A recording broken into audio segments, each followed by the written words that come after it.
Olá pessoal, aqui quem fala é o professor Lindenberg. Vamos agora para uma aula de história e dessa vez vamos corrigir os exercícios do capítulo 3, todos eles que eu pedi para vocês fazerem, tá certo? Vamos lá. São os exercícios da página 70 e 71, tá bom? Página 70 e 71, né? Estudamos aí a Primeira República, não foi isso? Primeira República, a primeira parte do vídeo, a primeira parte da aula é sobre a República da Espada, depois a República Oligárquica na segunda parte da aula, que foi até uma aula um pouco mais extensa, né? Mas enfim, vamos agora para o que interessa para a aula de hoje, que é a correção da atividade, que fica no final do capítulo.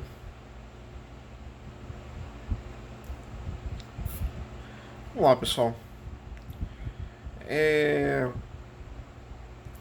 Aqui é importante para galera, ó, sempre estar atento ao mapeamento dos saberes que tem nesse capítulo, que é muito legal, que deixa de forma bem organizadinha. E é interessante até para deixar no caderno, para fazer umas revisões, para ter um entendimento em modo geral do conteúdo. Vale a pena, vale muito a pena. Vamos lá para as atividades. Primeira questão, pessoal. Podemos afirmar que a Constituição de 1891 assegurou o direito de voto à maioria da população brasileira? Justifique. E aí? Rolou isso mesmo? Não, pessoal, não rolou. Já vou respondendo, viu? Pois estava excluindo a participação política de mulheres, de frades, de mendigos, soldados e analfabetos. Essa Constituição, essa primeira Constituição de 1891, pessoal, ela foi uma Constituição excludente e elitista, viu, galera? Em 1984, de cada 100 brasileiros, apenas 2 ou 3 atendiam a todas as exigências para serem eleitores. Isto é, mais de 95% dos brasileiros adultos não podiam votar nessa primeira Constituição. Repetindo, a primeira Constituição republicana, ela era elitista e excludente. Vale lembrar que ela era liberal. Constituição liberal. A segunda questão é: com relação à condução da política econômica brasileira, 2 pontos. Letra A. Cite as diferenças entre as políticas econômicas de Rui Barbosa e a de Prudente de Moraes. O que Rui Barbosa pretendia? Rui Barbosa pretendia o quê? Desenvolver indústria, pessoal. A política econômica de Rui Barbosa era desenvolver a indústria, tendo financiamento de empreendimentos.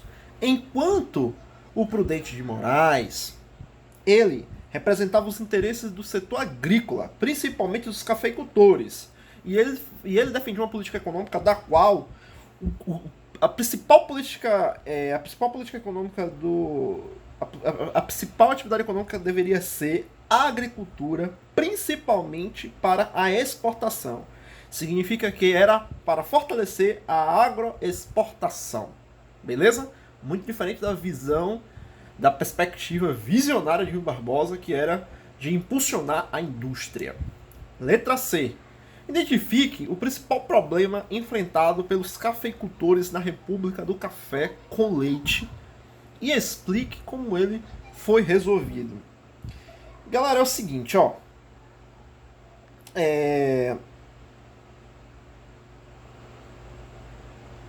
Letra C, tá certo?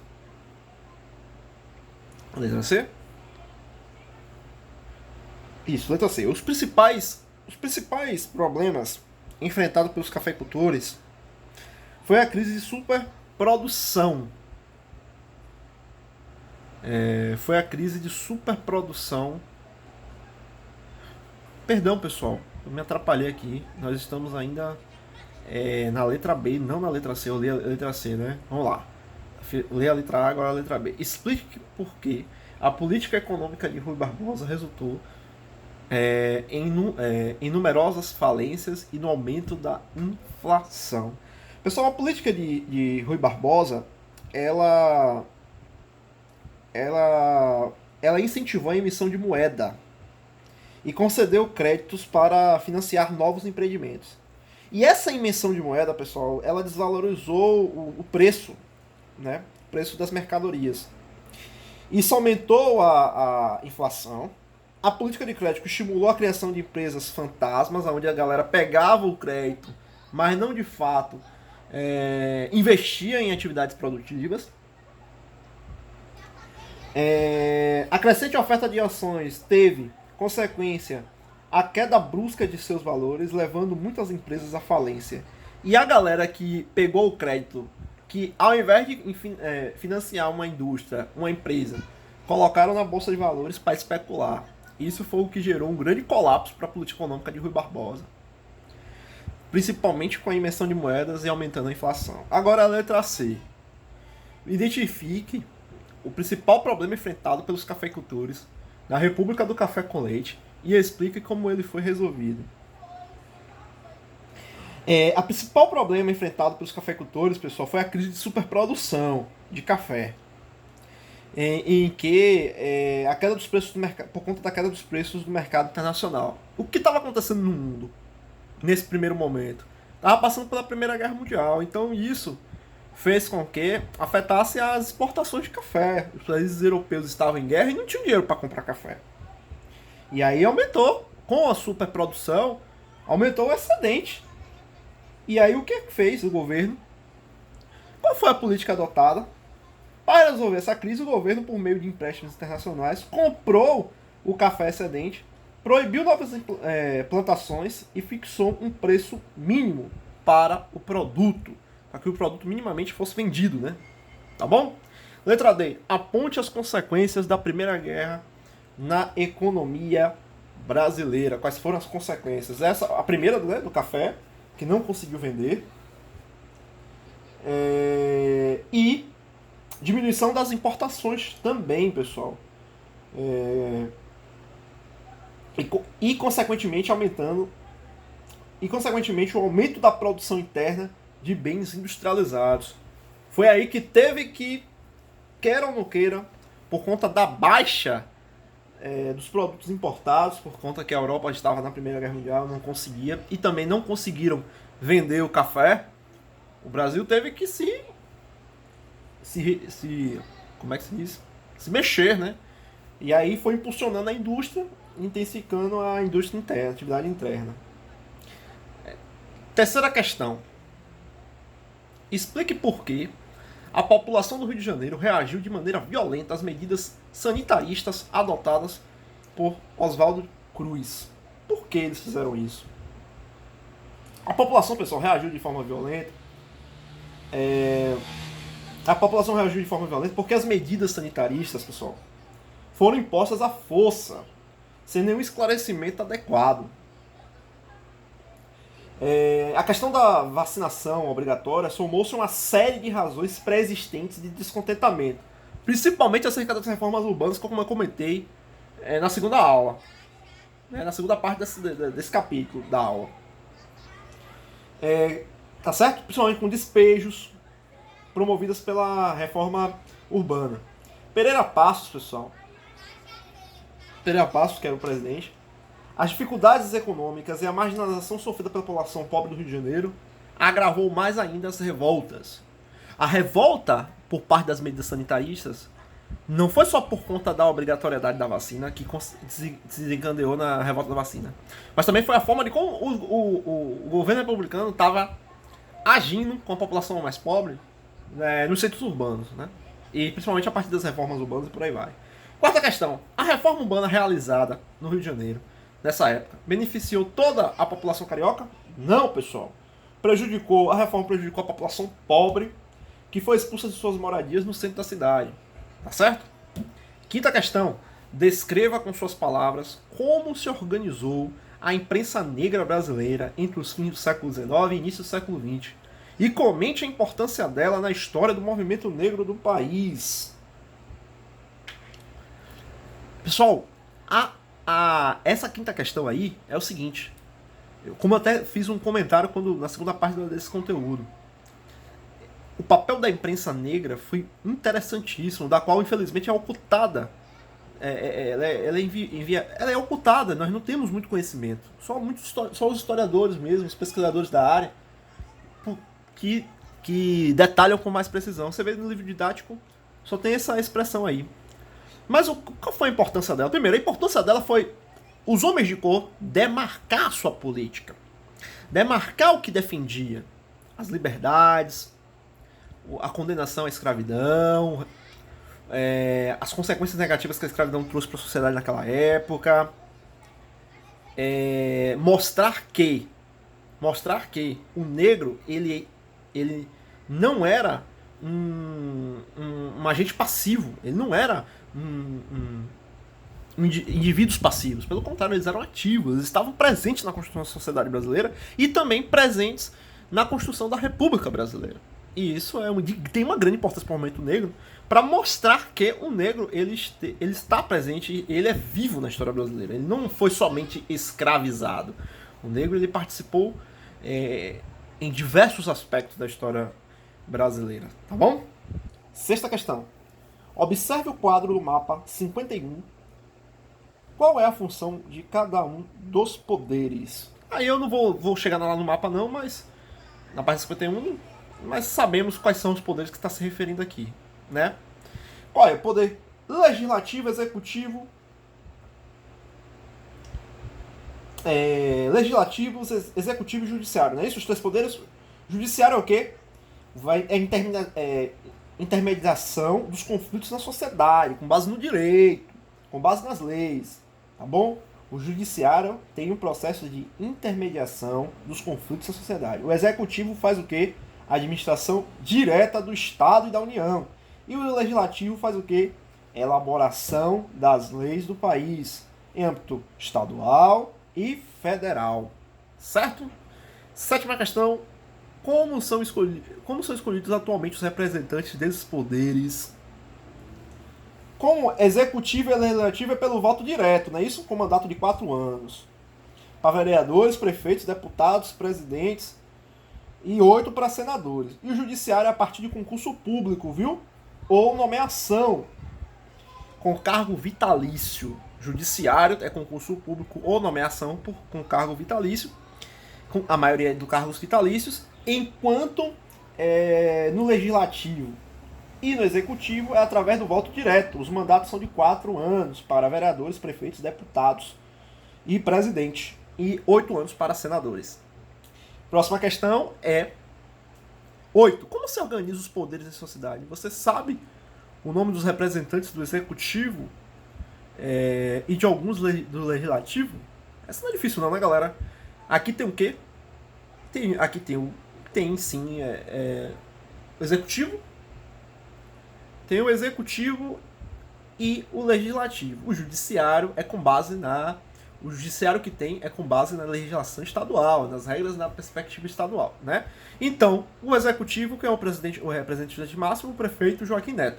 E o legislativo tem o quê? Tordininha, Juraci, tem uma série de vereadores, né? Tem o que é que é perto da Lagoinhas Velha.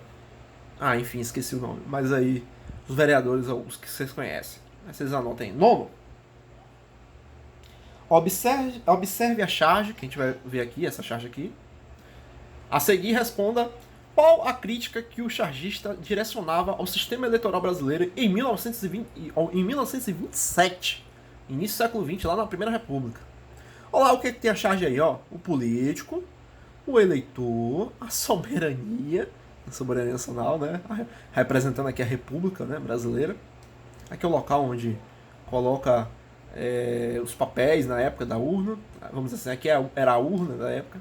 As próximas eleições de cabresto, entre aspas. O que a gente pode descrever sobre essa charge aí? O que essa charge está querendo dizer aí, pessoal? Está se referindo ao chamado voto de cabresto, não é isso? É explícito isso, né? Em que o político, o coronel, esse político está representado principalmente pela imagem do coronel, da qual esse coronel tem um controle sobre o eleitor. E esse controle é de dominância. Obviamente, isso é controle de dominância, né? Então, assim, é no fator de quê? Em que sentido? Conduzir em que faz com que controle o eleitorado a seu favor. O político controla o eleitorado a seu favor. Sobre ameaças, né? Porque vale lembrar que a figura do coronel é uma figura de autoridade e de autoridade e autoritarismo. 10º. Quais são as diferenças entre a situação representada pela charge de Santoro e o atual sistema eleitoral do país? A diferença dos dias de hoje com os dias de hoje é o seguinte: o voto hoje ele é secreto. Então já percebe essa diferença. Antigamente o voto não era secreto. Existe o clientelismo. O que é o clientelismo? O que fez, vamos dizer assim, o que mudou? O clientelismo nesse contexto aqui existia? Existia. Né? Que é a troca de voto, né? Olha, eu vou te dar, o fazendeiro chegava, olha, eu vou te dar emprego em tal lugar, você vai trabalhar em minha fazenda em tal lugar, ou você vai trabalhar como comerciante em tal lugar, mas você vai ter que votar para mim, você vai ter que submeter a minha lógica. Hoje em dia, queira ou não queira, o clientelismo ainda é forte, principalmente no interior, né, do Brasil, nas cidades do interior do Brasil, aonde um coronel, entre aspas, geralmente fazendo parte da elite local, ele pressiona a comunidade, vende voto, ou compra votos e por aí vai. O clientelismo ainda é presente, né? A única diferença é que ele não sabe se o eleitor de fato está votando nele ou não. Mas existe ainda resquícios e semelhanças, né? Próximo, o 11º. Vai falar de uma canção aqui, né? Mestre Sala dos Mares. Acredito que vocês leram. Eu vou logo para a pergunta e a gente responde, tá bom? O grande líder João Cândido, que foi contra as chibatadas, né? Na Marinha. Vamos lá. Escreva os versos da canção que se refere ao castigo da chibata. E aí, quais são os versos da canção? Rubras cascata jorravam nas costas dos santos, entre cantos e chibatadas. E esse é o que representa, tá bom? Letra B. A letra da música descreve João Cândido de maneira positiva ou negativa. Justifique sua resposta citando as palavras usadas pelos compositores para qualificá-lo. De forma positiva, né? Como qualificar o quê? Dragão do mar, bravo feiticeiro, dignidade. Tem adjetivos positivos diante da figura de João Cândido. Letra C. Porque João Cândido desempenhou um papel de líder da revolta da chibata, puxando os companheiros ao movimento. O mestre sala das escolas de samba, em que se dirigia, que puxa a representação escolar. Por que João Cândido é chamado de mestre de sala dos mares no título? Porque é puxado como companheiro de movimento, né? O líder. Né? Desempenhou um papel de líder contra as atrocidades que os oficiais da marinha faziam com os marinheiros. 12. Vai ter um texto do historiador Sidney Chalub. Não vou ler aqui para passar, acredito que vocês vão ler aqui. E vão lá para a segunda questão. Na opinião, porque o historiador Sidney Chalub afirma que já se foram os tempos em que os historiadores não acreditavam na possibilidade de as ideias também fizerem. Na sua opinião, por que o historiador Sidney Chalub afirma que já se foram os tempos em que os historiadores não acreditavam na possibilidade de as ideias também fazerem história? Por quê? Qual é a reflexão sobre isso? Vamos lá? Vamos lá. Galera, a gente precisa entender da seguinte maneira. Porque a crítica em que Sidney Chalub está falando era que era uma história de uma história dominante, baseada na descrição objetiva dos fatos. Atualmente, os historiadores eles consideram como fonte de pesquisa tudo o que é produzido pelos seres humanos, inclusive as ideias. Porque antes os historiadores tinham um viés muito quadrado da pesquisa sobre o passado humano. Tinha uma visão extremamente positivista. E era uma visão de uma história dominante, dos andares de cima. Era um olhar dos andares de cima, das pessoas que estão em cima da pirâmide para descrever a história. Hoje em dia não é mais assim. Hoje em dia também descreve tudo e qualquer fonte os historiadores de hoje, inclusive as ideias. Por isso que hoje dá ênfase às revoltas populares, às revoltas do campo, para entender o que essas camadas, que durante muitos anos foram excluídas na história, hoje o que é que elas queriam expressar, o que é que elas queriam fazer contra as contradições de sua época. Tá bom? 13º. Releia o capítulo e faça uma relação dos grupos sociais formados por pessoas pobres na oligarquia, na república oligárquica. E aí são o quê? Os operários, são os trabalhadores rurais, são os marinheiros, os moradores de favela, os cortiços, os policiais, os desempregados, esses que estavam aí, né? Os grupos sociais que formavam as populações pobres. 14º, relacione a ideia de que a pobreza torna um cidadão suspeito com a atuação do governo em relação aos movimentos sociais ocorridos na República Oligárquica. Essa 14º, pessoal, está se referindo... o governo tratava de questões sociais como crimes de polícia. Se você prestar atenção até hoje, principalmente o atual governo, quando se trata de questões sociais e quando essas questões sociais estão críticas e a população se levanta contra eles, contra o governo, a reação é tratar como criminosos aqueles indivíduos. Vale lembrar que manifestantes não são criminosos. Né? Aqueles que estão insatisfeitos com tais medidas e se levantam contra um governo, contra as autoridades, não é criminoso. Pelo contrário, eles estão agindo contra cidadãos para mudar e transformar a sua realidade. Né? O governo tratava questões sociais como se fosse caso de polícia. Assim agiu na Guerra de Canudos, no Contestado, por exemplo. Uma vez de se preocupar em criar melhores condições de vida para aquelas pessoas, preferiu lutar contra elas. Essa primeira república é o quê? Excludente e elitista. Não se difere tanto do que a atual república hoje. 15º. Atualmente ainda prevalece o tratamento das pessoas pobres como suspeitas? Sim, pessoal, até hoje. Quem nunca ouviu falar, né? Branco correndo na rua é fazendo culpa, negro correndo na rua é ladrão. Quem nunca ouviu falar dessa expressão? Por quê? Porque infelizmente o racismo ele é muito presente na sociedade. E isso o racismo não é algo somente lá do final do século XIX e início do século XX. Reflete até hoje. Lógico, esse racismo ele foi gerido de uma sociedade escravista que o Brasil vivenciou,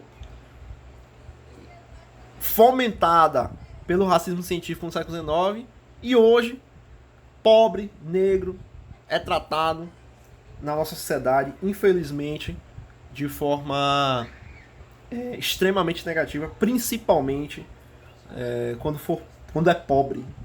Né? Essa é a situação crítica, essa é a questão crítica.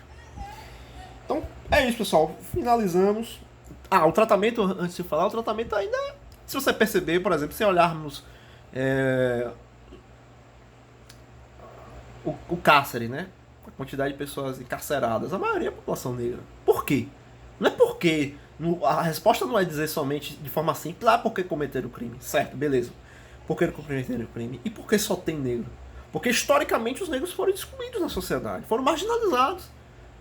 E quando as pessoas estão à margem, quando as pessoas estão excluídas, óbvio, tenha certeza que a alternativa, a forma que eles vão se encaminhar para viver vai ser por vias ilegais, né? Infelizmente. Então é isso, pessoal. Corrigimos todas as questões desse capítulo. Então é só isso. E até mais. Na próxima semana, o capítulo 4. Crise e totalitarismo.